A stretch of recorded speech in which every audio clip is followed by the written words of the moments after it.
Hey, first of all, thanks a lot for coming on. I really appreciate it. Like I said before, it's been a while since we talked. I'm excited to kind of catch up and see how you've been doing. And I was reading through your bio. I didn't know half the stuff about your previous career field. I think it's fascinating, but I definitely want to hear about the typhoon thing. But yeah, Okay. so let's go ahead and start off and let me know how you got in the military, and we'll just go from there. Okay. Well, I grew up in St. Petersburg, Florida, so I'm back home after 40 years finally. Right. But I got married at 19 in Nashville, Tennessee, and I had a daughter. And I was kind of hopping around from job to job. I had some decent jobs. I was a computer operator for a while, and then I was a manager at Sambo's restaurant. Don't know if you remember Okay. those or not. Not really. No. Yeah, it's kind of like a Denny's. But Oh, okay. I figured out, I needed a career. I didn't need a job. I could work anywhere, but I needed a career, something I could progress in. So I went straight to the Air Force recruiter and said, "Hey, I'm ready. Sign me up." So I took all the tests and everything, and the guy comes back and he says to the recruiter, he says, "Well, based on your test scores, you qualify for any job in the Air Force." I'm like, "Cool. Nice. So what's open?" He said, "Open general." Okay. What does that mean? Well, that means you go in now, but you'll get a job later. We'll figure out. And I didn't like that too much. I just kind of wanted to get in the electronics career field, Yeah. something I could have as a skill on the outside. So anyway, I went to basic training, and they signed me up to be a crew chief on large aircraft, C-130, C-141, C-5. So got out of basic training, went to Wichita Falls for crew chief school, and then from there went to Little Rock Air Force Base in Arkansas for a C-130 specific school. Okay. And they sent me to Guam. Now I thought at first, well, where the hell is Guam? So I look it up and I Right. find this little dot in the middle of the Pacific Ocean. I'm like, well, that's going to be interesting. So I go to Guam and I'm with the 54th Weather Reconnaissance Squadron. Okay. And they go, what do you guys do? Well, we fly through typhoons and get the data and send back, to track them. Well, that's going to be fun. So I spent 2 years there, flew through a couple typhoons. And what they would do is they would fly like four tracks through them, from different directions. And Yeah. sometimes the winds would kick them back out and they'd have to go back in again. And then we would recover ahead of the storm in Japan or Korea or the Philippines or wherever the typhoon was headed to stay ahead of it. And that was interesting to say the least. Yeah. So I Because I'm left I just left thinking, like, there. well, go hold on, because I have a few questions about the typhoon. What? So you just fly into it, and you said it kicks them back out. Like, do they have to make a decision? Like, this is too much. We have to pull out, or are they literally like blown out of the typhoon? Like, talk to me a little bit about that. Like, what does that mean? Well, they're not really blown out of it. They're flying in. If they're flying direct into the headwind, and the headwinds are 200 miles an hour, you're pretty much flying backwards at that point. Oh, right. So they'll just turn around and come in from a different direction, the crosswind or whatever, Okay. and it's easier to get in. So you penetrate the wall of the typhoon, you fly through it, you get into the center of it to the eye, and they drop what's called a drop sonde on a parachute. It would fall down and send data back to the aircraft, and they would record the barometric pressure and all that, the wind speed and all that kind of stuff, and kind of gauge the strength of what the typhoon is. And How was then that we'd flying in there? go. Was it was there a lot of turbulence, or was it just No, it pretty wasn't much? at all. You would think it would be. I mean, there was Yeah. some times where it'd be kind of bumpy, but they're really, because the winds are so constant. I mean, you're not really bumping around. Oh, okay. But the rain is so heavy. I remember looking at, because the WC 130 aircraft were converted from the rescue aircraft, and they had scanner windows on the sides, and you'd sit there and you'd look out, and you could not see the wingtip of the aircraft from inside because the rain was so thick. Man. But they'd fly through the eye, get all their data, and then go back home, and we'd a few days later go do it all over again. And Yeah, then, that just struck me as fascinating that you guys would that was a thing. I mean, I know they do that now with tornadoes and that kind of thing, but I've always wondered, right. like, how that all went down. But that's fascinating. Yeah, like now they got the hurricane hunters fly out of, used to be Keesler Air Force Base, Mississippi, and Yeah, they do the same thing today, basically. But of course, all their gear is all updated and modernized and everything. right. So after Guam, I went to Kirtland Air Force Base in New Mexico with a rescue squadron, where they trained up the PJs, and I was a crew chief on the HC-130 for about a year and a half, and that was pretty dull. I mean, really didn't do a whole lot there. Yeah. And then I got the opportunity to cross train, and I started looking at different job openings, and I would apply for. I tried to get into avionics for the aircraft, because that's where at the time the big money was for reenlistment bonuses. Oh, okay. So they'd have an opening, I would apply. By the time my paperwork processed, it would be filled. So I'm like, damn, what am I going to do? And about that time, Airman Magazine had that article on the TACP career field. And that was the one with Dan Hannigan on the cover. Sure. I think I still got that magazine around somewhere. So I'm reading about it. And then I pulled out the regs, Air Force Reg 39-1. And that described all the jobs in the Air Force. So I looked this one up, career field 275XO. And it said, well, you spend a lot of time in the field. Well, to me, that's camping. Yeah. You maintain a weapons proficiency, so I get to shoot. Operate off-road vehicles, so I get to, go four-wheeling. So I'm like, these guys are going to pay me to do what I do for recreation. This can't be right, So I went down filled out the paperwork, to cross-train into the 275 career field. And, of course, I was instantly approved because no idiot would ever join that career field, Right. But nobody knew what it was. I mean, the Air Force in general had no idea what 275 was. I mean, Nobody could tell me anything about it. And it was interesting because when I PCS'd out of Kirtland, I didn't know where I was going yet after tech school, right? Mm-hmm. So they PCS'd me to tech school, which means I brought my family. I think I'm the only guy in the whole career history that ever brought their family to tech school. I don't know. So I actually lived off base during tech school. I was the only one. Oh, man. Nice. And that was kind of interesting, too. But got through tech school, and midway through, I got notification I was going to Fort Campbell, Kentucky. And I thought, Fort Campbell, that's perfect. That was my number one choice because my wife's from Nashville, right close by. And I've hunted on Fort Campbell quite a lot, before I joined the Air Force. So I was happy to get back to Fort Campbell. Sure. So I went there. I was there from 85 to 88. I was only there for 3 years. But I really enjoyed it there. I met a lot of great people. Chris Griffin, you know Griff? Yep, sure do. Griff, yeah. We were stationed there together. I met him. We went through air assault school together. Nice. I gave him his airborne PT test while we were there.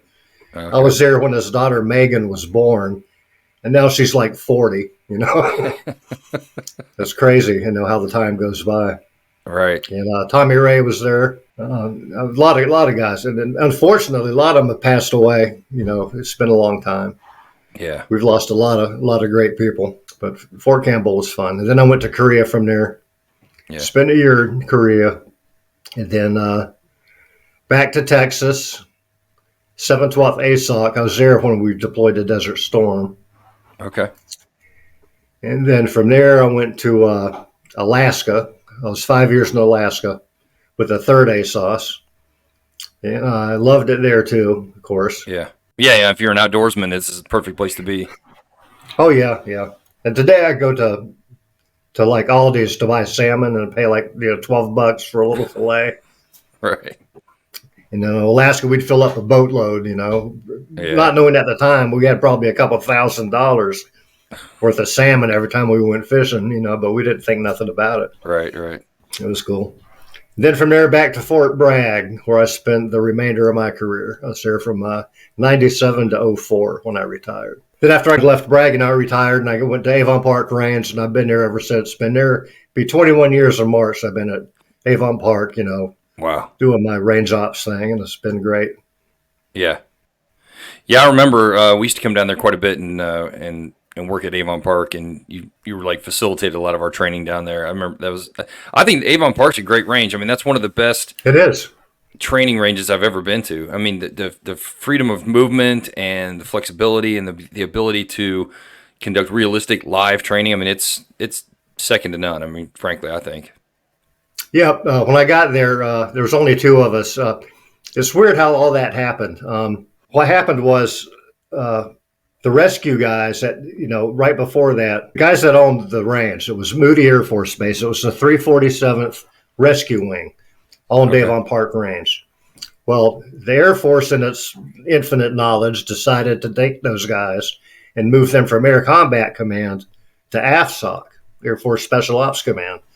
Right. Well, Air Combat Command did not want to give up the range to AFSOC, so they transferred Avon Park to the 20th Fighter Wing at Shaw, F-16 base. They had no clue what Avon Park was, never flew down there. Right. But they gave TACON to the 18th ASOG at Pope, at Fort Okay. Bragg. So Colonel Longoria was a group commander at the time. He facilitated all that happening where he would Sure. own that range.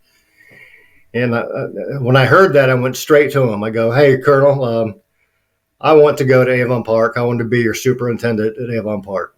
And he goes, "Well, that's a good. I'd love to do that, but I'm going to send your ass to Iraq in a couple of weeks. So no, not right now."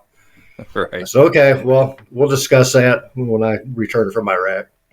Yeah. So I get back from Iraq, and 2 months later, I'm on my way to Afghanistan again. Mm. And so I'm Afghanistan. I'm there for another 6 months. I get back, and they're just starting to make things happen at Avon Park, and they decided to make contractors the ops guys there.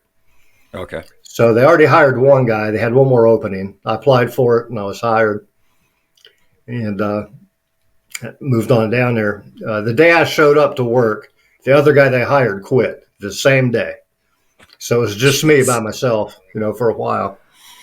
And I said, okay. So then I hired Blaine Anderson, Mm-hmm. great guy, good friend.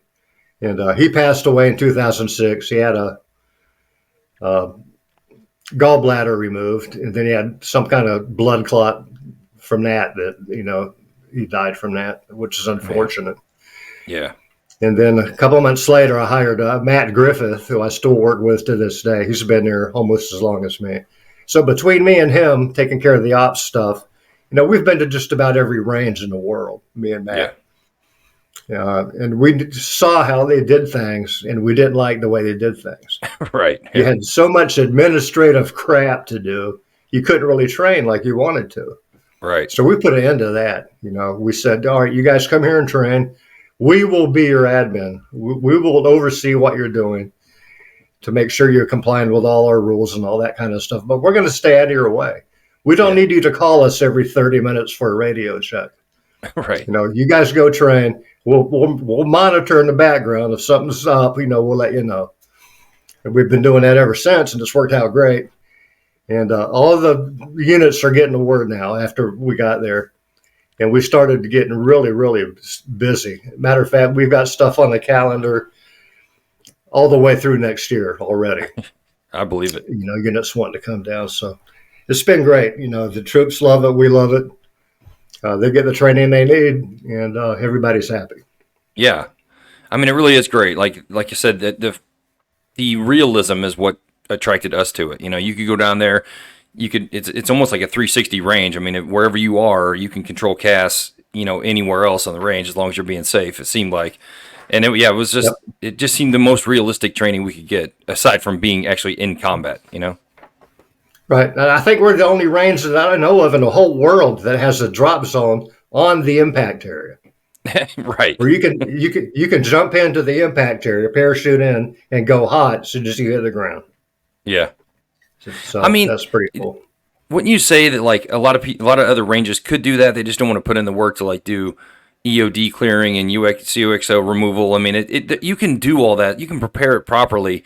I just think they're not willing go to the lengths that you are, or not. You know what I mean? It's like some range controls seem like they're responsible for it all. But once a commander signs off, or once a unit says, "Hey, we're going to do this," it they sign the risk assessment or whatever. I mean, it's kind of on them. I mean, it takes the I don't know. It just seems like there's a lot more ranges are more risk averse than you guys are. Not to say that you're unsafe. You're definitely safe. You just trust the customer to do what they're going to do and what they're supposed to do. Exactly. When you say Matter of fact, we had a team from Moody come down from the wing last week, I think it was, for a like an IG type inspection, a SAF, staff assistant visit. right, And they came and asked me, and it was the silliest thing. It was about the forklift. We got a 10K forklift we let people use. So they come and ask me, well, do you check their if they're authorized to operate the vehicle before you let them use it? I'm like, no. Why would I do that? right, They got supervisors, they got commanders. Why should I have to track if they're qualified or not? yeah, right. Same thing with JTACs. Do you check their credentials to make sure they're current and qualified? I'm like, no. They got stand eval, they got their own supervisors and all that. They keep track of all that. Right. And I was talking to Matt about that, and he was saying, you remember we used to go, we'd have to carry our letter of X's with us to the ranges. Letter of X's. So everything we were current and qualified to do, we had to show that to range control.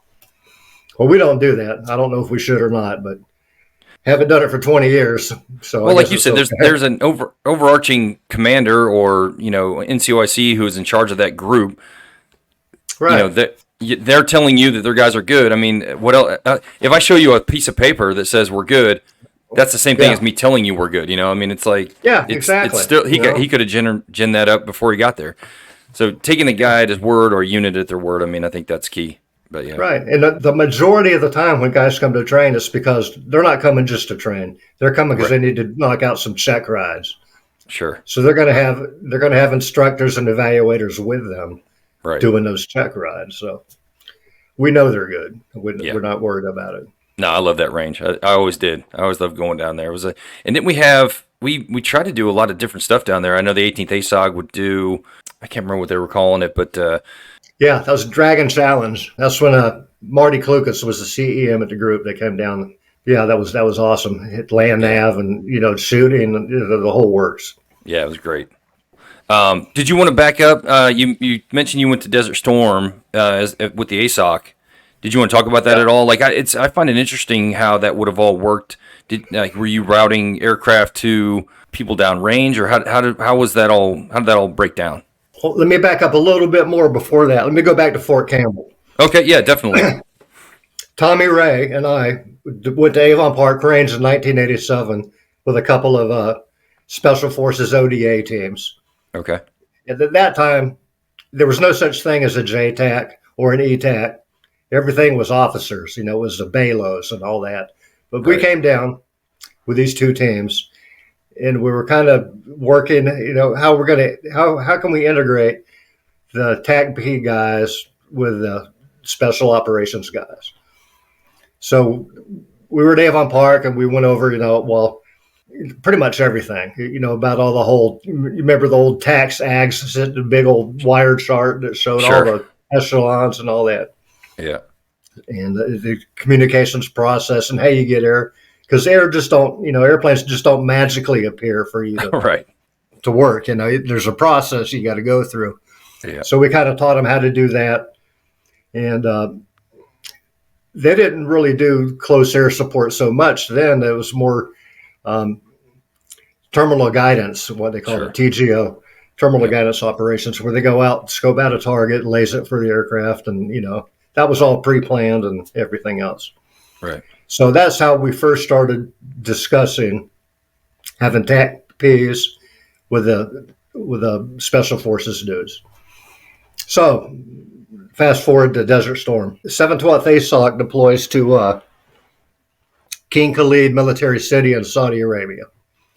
And we were supporting all of the coalition forces, Saudi Arabians, Egyptians, UK, France, Kuwait, whoever. We had TACP guys at all the ODBs the A teams are out doing their thing. They're doing, their reconnaissance and all that kind of stuff. Right. And if they needed air support, they would call back to the ODB. And then our TACP guys that were the ODBs would call back to the ASOC to request the air. Okay. And it worked out really good that way. It would, they'd call in, we get the aircraft sent to them. And, but the Syrians, none of these coalition people spoke any English hardly. Sure. And of course, none of us spoke Arabic. Right. It was interesting, but a lot of guys that went out with the ODBs were from like Alaska, Terry Maxim, Jack Wallace, Harrison, Tim Harrison, he was one of the guys. Yeah. And they all went forward with the ODBs. And of course, I was stuck back at the ASOC in King Khalid, which wasn't too bad, but it all worked out. We get the ATO every day and keep track of all the air and what's going on and who's where and what's going on. And that was a short war. It wasn't very long. It went by pretty quickly, but that worked out really well. Yeah. And after that, it was years later before we actually had guys assigned to the special forces teams, like at Fort Bragg, 22nd ASOF. Yep. We had 21 positions there. We had 2 at USAF, U.S. Army Special Operations Command. We had 2 at Special Forces Command, 1 at Special Warfare Center. And then we had 8 each at each of the 3rd Group, 3rd, 7th, and 10th. I forget. 10th. It's been a while. Anyway, but being at USASOC, they're in charge of all the special forces groups in the country, right? Like up in Washington and everywhere else. So if guys got in trouble out at Washington at some other group, 10th or 20th group or whatever, they would come to me to ask, what the hell? And I'm like, I don't know. Those guys are 1,000 miles away. They're not in my chain of command. I don't know what's going on there. Right. But it all worked out. But it was that was a fun time. So did you go from Bragg over to the 22nd ASOF, or how did that work? Yeah, when I was in Alaska, I tried out for SOF because I wanted to go to Fort Campbell, back to Fort Campbell. I tried my whole career to get back to Campbell. I could never do it. Yeah. So I tried out for SOF, and I was picked up, but I already had orders to the 14th ASOS. Oh, okay. And Colonel Parent was the commander there. He didn't want to let me go. He said, no, I was a tech sergeant at the time. He's like, no, I need him. So I didn't go right then. So I went to the 14th, and I was there for 2 years. And then I moved up to the group, the 18th ASOG. And I was chief of training there. And then later on, I was the ops super for a little bit. And then I moved over to the 22nd in 2000. Okay. And at the time, that was Mark Lutz. He was the superintendent, and Tim Stamey. Okay. Yeah. Tim was still there when Mark had moved on, but Tim was still there. So I was kind of in the process of replacing him. Okay. And that's when 9/11 kicked off and everything. And Tim was going to retire. He was getting ready to retire, but he said, no, I'm going to stay in. So he hung around, and he went to, he was one of the first guys to go into Afghanistan. Yeah. We had boots on the ground in Afghanistan in October of 2001. Kevin Davis, Beeve Mathis, Tim Stamey, a few others. And they were awesome. They came back, I think it was right before Christmas. And then we went back again I went back in March of 2002. Okay. And we stood up the siege of Sodef there in Afghanistan. When we first got there, there was nothing. It was just a ghost town. Yeah. It was Bagram. That's where we set up. And they were plowing where we were going to set up our ops. So they had bulldozers plowing up landmines and all that kind of stuff. But you couldn't walk off any paved surface at all. Right. Because you might blow yourself up. So they're clearing all the landmines, for our compound, and they got that done. Put up sleep tents and got the talk going. And there was Task Force K-Bar and Task Force Dagger were running a war at that time from different locations. And then we took over from both of those in March. Late April, we took over from them and started running Siege of Afghanistan. And we had all the SF teams. We had the STS guys there, coalition forces. It's pretty bare base back in then, those days. I think once a week they'd open a little Connex. They had little Connex. It was like a PX or whatever, BX, Jeez. where you could buy stuff. So we'd stand in line, for 3 hours, to buy a can of Copenhagen or whatever if they had it. Right. And then on my third tour there, I went back. It was like a regular base, man. They had a Burger King and everything else, a PX, and it was awesome. Afghanistan was fun. And then Conan, you had Conan Higgins on one of your podcasts a while back, and he was talking about when he was over there. It was interesting, and it was funny how I heard about your podcast. I had guys coming into the range there to work, to train. And I'd go to brief them. I go, "Hi, I'm Hal Sullivan, and I'm a range ops guy." And they go, "I heard of you." And, "What do you mean you heard of me? How'd you hear of me?" And you go, "This podcast, it's called Not Just War Stories." And I said, "Well, who does that?" And he said, "J.D. Welch." And I go, "Oh, that's awesome." Then I started getting worried. What are these guys saying about me? Yeah, what are they saying, right? Yeah. No, it's all good stuff. All good stuff. Oh, yeah. I was watching Conan and Mike Blazinski and Mark Villela, and watching all that kind of stuff. They're very good podcast you do. We appreciate it. Oh, well, it's my pleasure to get you guys on here. I mean, I find it fascinating, and I know a lot of other guys too, to find out where it all started and, the beginning, not only the TAC career field, but the soft side of it and, and all that. Yeah. We're talking, 20 years ago now it's been since we went into Afghanistan, but. Oh, yeah, at least. When I was at the Siege of Soda, I was, Bruce Voigt, me and him we just kind of rotated, replacing each other, for a long time. But, my call sign was Bushmaster 55. I think guys still remember that call sign when I was at the Jasota. But we had these special operations teams, A teams out. SOT A. They were like ISR guys on the ground. Mm-hmm. And we had these high-value, time-sensitive targets we were trying to take out. And I don't know their names. I couldn't tell you their names. But they all had code names like New York, Omaha, Dallas, whatever. Right. So the SOT A team would call back and say, "Hey, we got SIGINT, signal intelligence, at these coordinates for New York." So I'd call up the gunship, AC-130. We always had 2 airborne every night. Yeah. Call signs were Grim and Reaper. So I call up Reaper 2-1. We got New York at these coordinates. Go check it out. So he'd fly over there and he called back. "Oh, yeah, I got 2 guys down here on the cell phone." I don't think they had cell phones. It might have been satellite phones. Yeah. And your average goat herder, they don't have satellite telephones, Right. So, okay. So I go to J3. "Hey, J3, we got these guys at New York, and it looks like they're on a satellite phone. What do you want to do?" You're like, "Kill them." "All right." So I call back. "Reaper 2-1, this is Bushmaster 55. You're cleared hot until we gauge that target." A couple of minutes would go by, 15, 20 minutes. You call back. "Reaper 2-1, we're mission complete. Target individuals killed." "All right."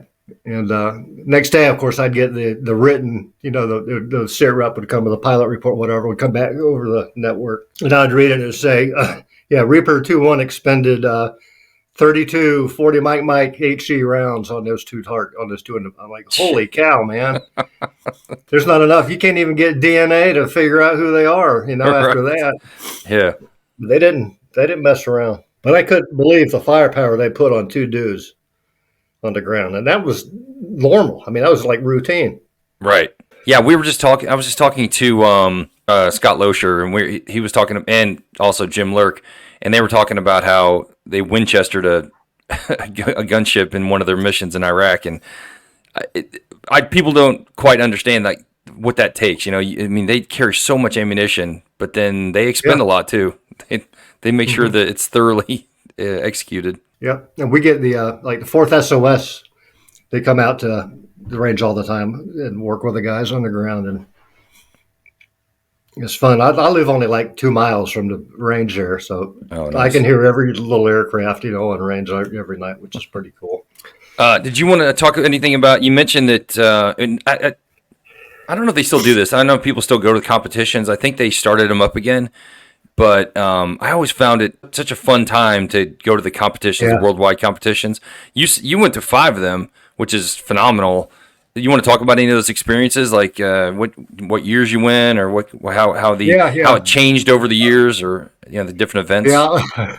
Yeah. It really changed a lot. But first time I went, I was at my first, I was at Fort Campbell, and I went there. I think it was in '87, and who did I go with my teammate? Shaw Williams.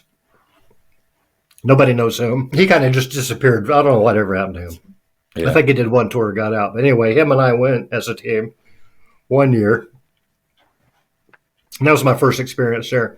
And they had the craziest events. Like they had one event, you had to back a Jeep up with a trailer, the old Right. M151 Jeeps.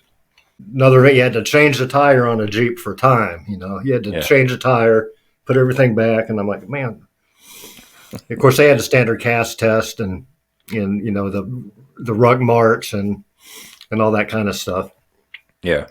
And then from there I went to PCS to Korea, and I went with Tom Phillips was my teammate in Korea, and we went down there.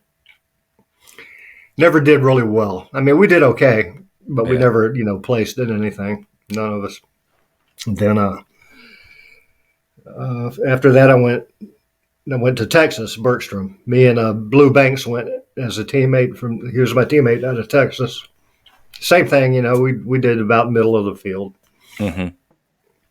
Things are starting to get a little bit better as far as there's no more trailer backing or none of that stuff. And then after that, went to Alaska, and that changed because Eric Kibbe is now my teammate. Oh So me and man. Eric go. And first year, him and we took first place in the land nav, night nav. Nice. And Paul Ford and Marty Klukas took second. And Okay. everybody, and we just blew it out of the water, man. That land nav. Well, the following year, me and Eric went back again as teammates, and this time, Paul and Marty took first place in land nav, and we took second. We just kind of flip flopped. Yeah. Yeah. We had almost double the points as everybody else. And everybody thought we were cheating, Yeah. but there was no way you could cheat. I mean, No. And then that second year, the best I ever done team wise is we took fifth place my trip there as a Okay. team, overall. And Marty and Paul, I think they were first place team, and Marty took first place the year that we won the land nav. And he would have taken first the next year too, but he wasn't cheating on purpose. Uh-huh. But we were doing the M9 shooting, and he cocked his pistol instead of double action. Oh, okay. What year was that? Because I might have been at that one. That was 97, 90. That was 97, 98. No, it was before that, 92. Maybe 96 like or so? 96, 95, somewhere in there. Okay. He just did it. I mean, he didn't intend to do it on purpose. Instinctively, I'm sure. Yeah, I'm sure he didn't. Yeah. So he got yanked from that event, which of course dropped his overall score quite a lot. Sure. But he for sure would have took first place. Marty was a stud, man. He was a monster when it came to that kind of stuff. Well, I mean, you had to be in pretty good shape to hang with Eric Kibbe. I mean, that guy's a stud also. I mean, he's no slouch either. Yeah, and Brett Ramos. Same. That guy's Yeah. a gazelle, man. Right. Gazelle. My weakness is I could never run. I was never a runner. Yeah. And I could ruck march all day long, no problem. But I could just not run, Yeah. for time. I mean, but I don't know why. I don't know what it was, but I could not run to save my life. I mean, I probably could have had to save my life, but Right. yeah. But the comps were fun, and now they're still doing them, I guess. Yeah, I guess they quit for a while because obviously we're all going to war. But yeah, I think they kicked them off again. I don't know I haven't heard anything about the events, or I don't know how comparable they are to what we used to do or anything. So, have you heard anything Yeah. about it? Like, No, not really. Of course, they had to rename it to the Lightning Challenge. That's what they call them now. I think they actually did have one not too long ago. I can't remember where it was. I don't know if it was at Lackland or I don't know. I can't remember. I have to oh look it yeah, because up. they wouldn't have it at Herbie anymore because they're not down there. Yeah, it makes sense. Yeah. Yeah. Well, you mentioned something about and Dragon Challenge was like the precursor to that was like the 18th ASOG comp to go to the comp, wasn't it? Something like that. Like, didn't Yes. they? Yeah, and then you mentioned Yep. something about some sort of planning snafu with the Dragon Challenge. Did you want to talk Oh about that at yeah. all? Yeah. That was at the group 18th ASOG at Pope, and I think I was chief of training, and we're getting ready to have this Dragon Challenge, and I was kind of overseeing getting everything set up. And one of the things I had to do was I had to buy the T-shirts on my impact card, my military visa, whatever it was. Right. They ended up I had to go to some training, some conference somewhere I had to go to, so I couldn't do it. So I called the group first sergeant and said, "Hey, would you mind buying these shirts? Because I'm gonna be gone." He goes, "Yeah, no problem." Well, his wife was the CEM for the wing at Pope Air Force Base. So he buys these shirts, right? Pays for them. Shirts come in, everything's good. Well, he gets the bill at his house, and his wife opens it up. Because what happened was, instead of using his impact card, he used his Air Force travel card by Oh mistake. no.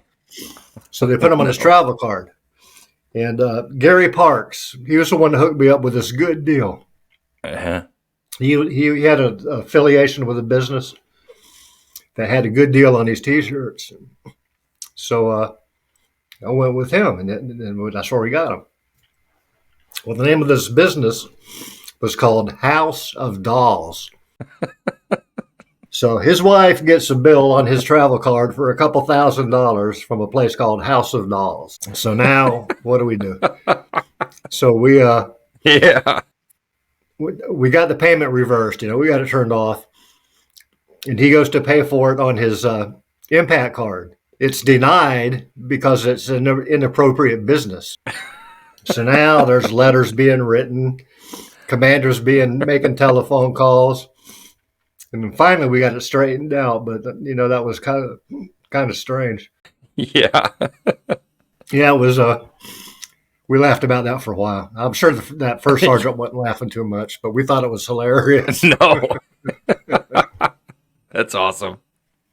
Yeah. Well, do you want to go talk about Iraq at all? I mean, I know there's a couple things about Iraq that you went through as far as like meeting a family in Kuwait City, or you want to talk about that at all? I'm glad to keep pimping my memory because I'm forgetting. Sure. But, yeah, we flew out. It was 10th and 20th groups were I got moved over to them to go to Iraq, and we went into Romania at first. Mm-hmm. So we're in Romania for several weeks, doing our thing, and they come to me and go, "Hey, we're going to send you into Iraq now. We need to start. We're going to set up a siege of SOF in Iraq." Okay. So they get us a MC-130 Combat Talon aircraft. Say, go get on that, and they're going to take you to where you're going. All right. But first, you got to go to the armory and get your weapons. Because we're in downtown Romania. We're downtown. I mean, Sure. we're not carrying weapons around. So we go to the armory, and I took a IT guy with me, a computer guy, to set up the network. And we go to the armory, and they issue us M1911 45 pistols instead of the M9 9mm. This guy's never seen a 1911, and he probably never even shot an M9, to be honest, because he was the type that they would qualify with their primary weapon like once a year or whatever. All right. So they give us a bunch of ammo, basic combat load, and M4s we get, and then they start giving us fragmentation grenades. And this guy's freaking out. What do I need all this stuff for? I'm like, hey, just take it, dude. Just take it. If you need it, I'll let you know. But don't worry about it. Just take it. All right. So we get on this. We get on this combat Talon, and we're the only two dudes on the whole airplane, right? And so we get on this aircraft. And it's like they can't even configure two troop seats for us to sit in, right? We're snap linked into the floor on this airplane. Yeah. And they won't let us overfly Turkey, so we got to fly around. Right. Takes forever. And so finally we get into Iraq. We land at Erbil, middle of the night, get out, and a Delta Force guy comes and meets us to take us to where we got to go. So we go to the location where they're starting to set up the compound. And there's like 3 tents there. And that's about it. Yeah. And he goes, well, go get some, because we've been up like 24 hours now. Because go get some shut eye and we'll get going, in the morning, at first light. So we go crash out for a little bit. We get up and there's nothing there. There's like 3 empty tents. I mean, there's there's nothing. They had generators going, where we could, have some power and all that. So I get the SATCOM set up and call back to Romania, say, hey, we're here. We're good. Starting to, get everything set up. Wasn't too long after that, they started sending, more people in, more people. They sent in the guys to, engineers. They started setting up our tents and chow and all that kind of stuff. Right. And then finally we get everything going and we're up and running and everything's happy. We were supporting the Northern Coalition in Iraq. And the main job, we had third group there too. Lance McGuire, Todd Gannon. Okay. They were both there with third group. But I think our main job there was to keep the Kurds and the Turks from killing each other because they were part of the coalition. So we didn't have, it wasn't an ASOC, it was a JSOTF. We had this thing, they called it a JACE, Joint Air Control Element. And I was the air fighters planner for Iraq. Kept track of all the NFAs and all that kind of no fire areas and airspace control areas, and we had a laundry list a mile long, of pre-planned targets. Nothing really exciting happened there. The first day though, we're sitting there watching the Predator feed, and we thought we had Saddam nailed down to a specific area. Yeah, we had cruise missiles on standby, ready to fire. Right. If we could locate them. But it was like in an orange grove somewhere, Orange Grove compound. But they could never confirm where he was exactly. So no joy on that mission. Not a lot going on really in Iraq. We weren't there that long. I think we got there in November and we left in April. Okay. And of course, like I said, when we first got there, there was nothing there. Sure. Now, seems like a trend with you. Like you're always the first guy to get somewhere. Like you did in Afghanistan, there was nobody there. You had to plow all the mines, and now you're in Iraq, and still the same thing. Nothing there for you, and you had to build it up. Yeah, like they can't just send you somewhere that's already built up and nice. No. Where's your Burger King, man? That's nothing. Right. But it was a good experience. It was. I'm sure that young IT guy that went with me, he'll never forget it. Right. Yeah.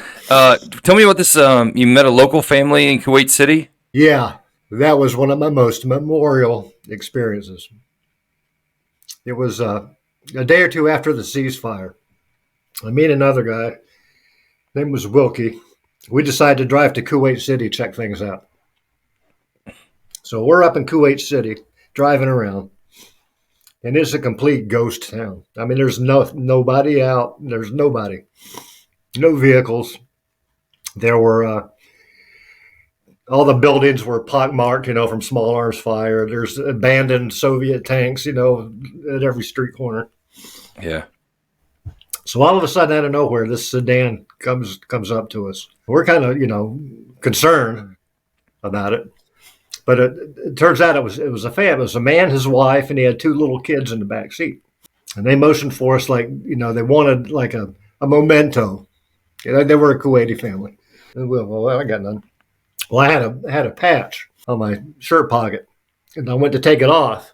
And it wasn't just sewed on, it was super glued on. So I'm like, damn. So I'm trying to get it on. I'm having to get my knife out and I'm cutting the thing. Finally, I get it off.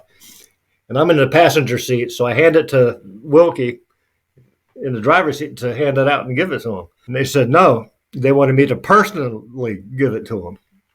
So this little girl gets out. She's like 9 years old. Comes around to my side and I get out and I hand it to her. She takes it, and I turn around to get in the truck, and she taps me on the shoulder. So I turn around, and she motions for me to bend over like she wants to whisper something to me.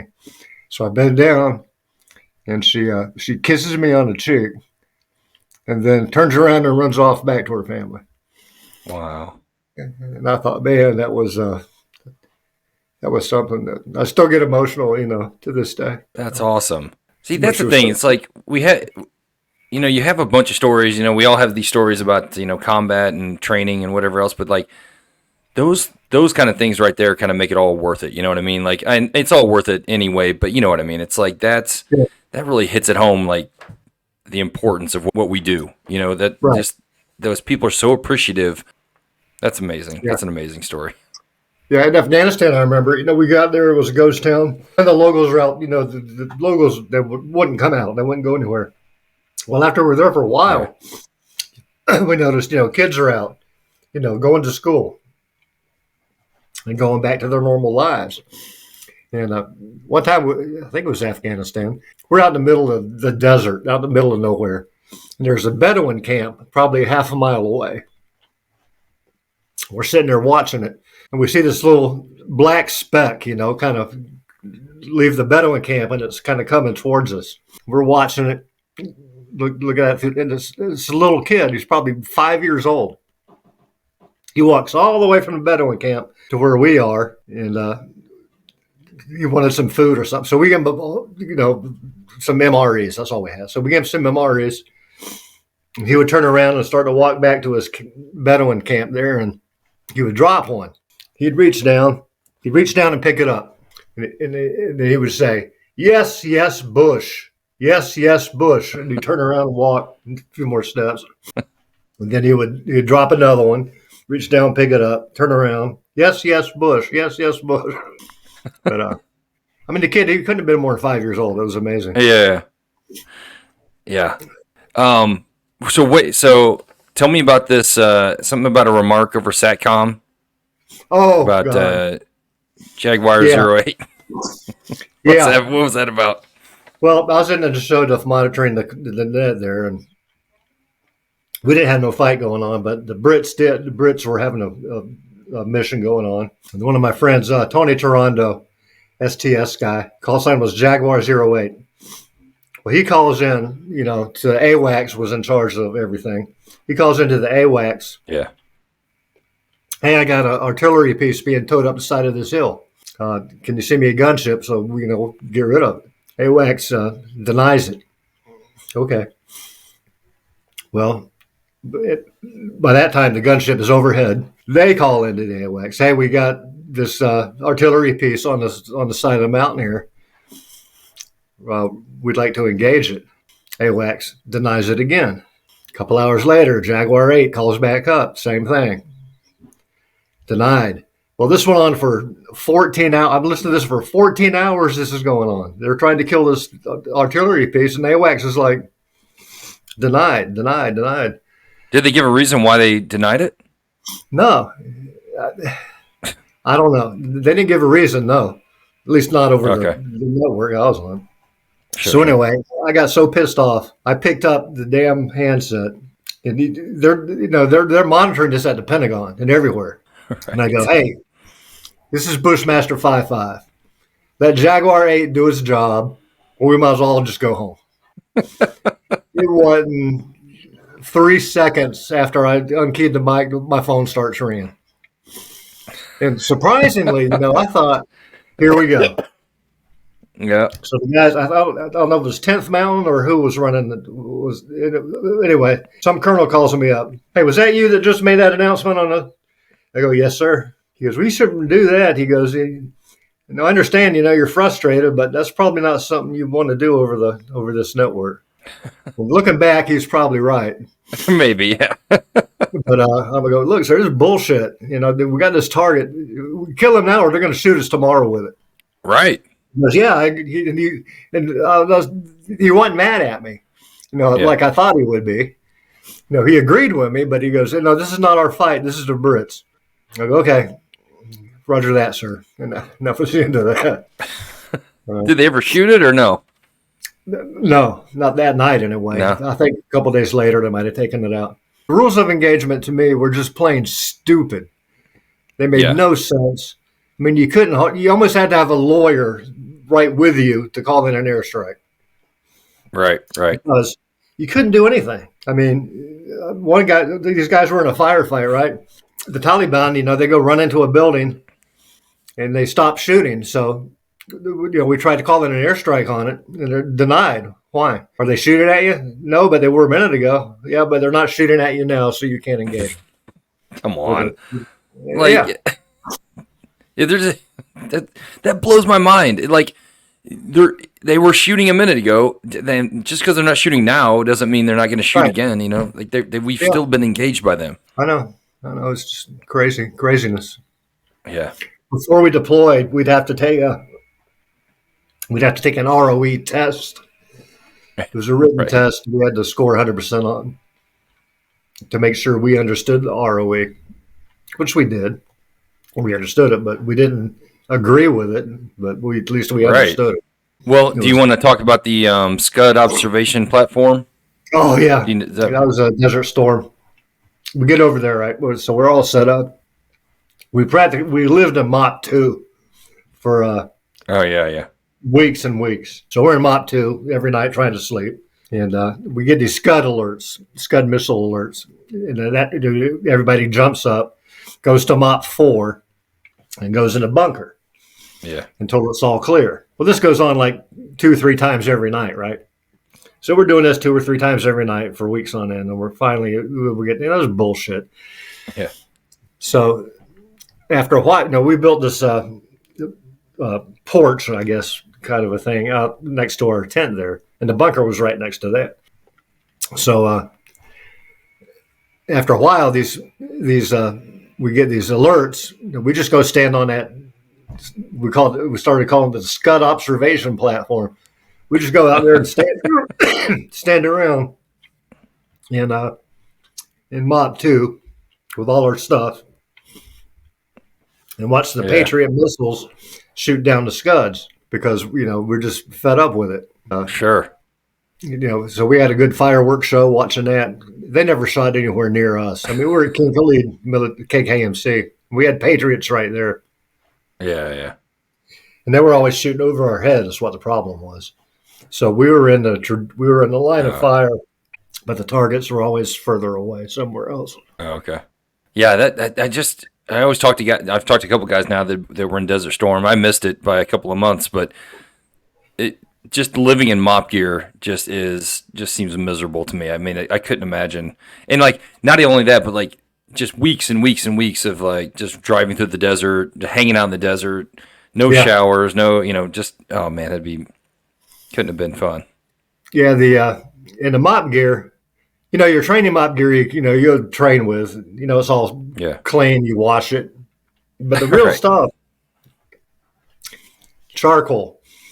Yeah. I mean, you take your whole uniform underneath would be just black from the charcoal that they had in that. Right. Of course, it'd be all in your skin and everything, especially around your neck, charcoal embedded in your pores in your neck and no way to wash it off. That had to suck.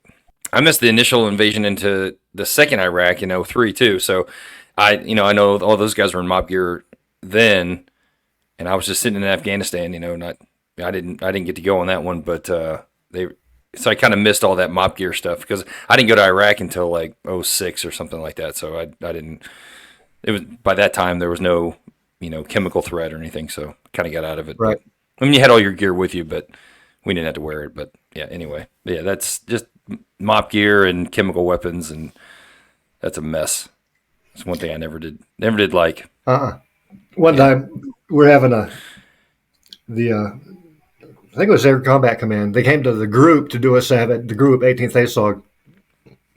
And they came and asked me one day, do you ever put on your chemical warfare stuff? You go to Mob 4, practice doing your job at your desk here. I'm like, hell no. Why would I do that? They go, well, you need to practice doing that.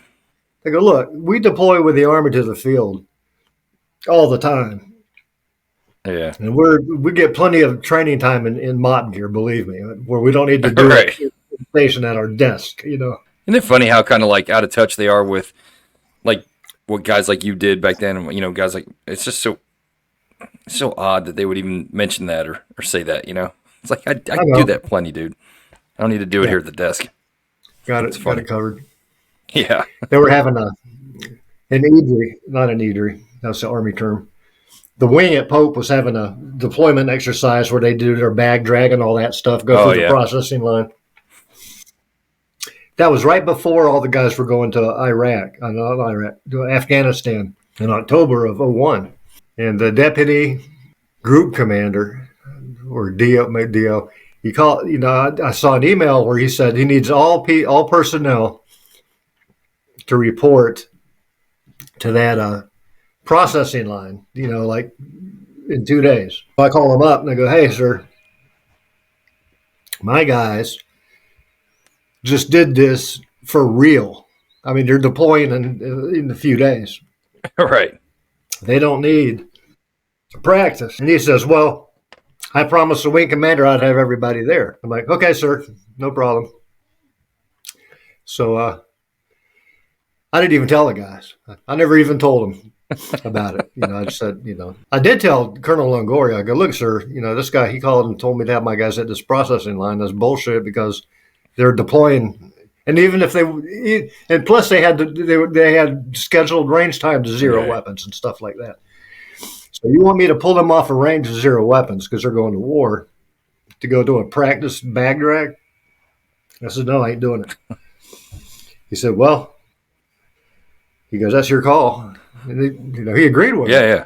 Obviously. And even if they do not have range time, they should be home with their family. Sure. Exactly. Before they deploy. They shouldn't be going through some bullshit bag drag, you know.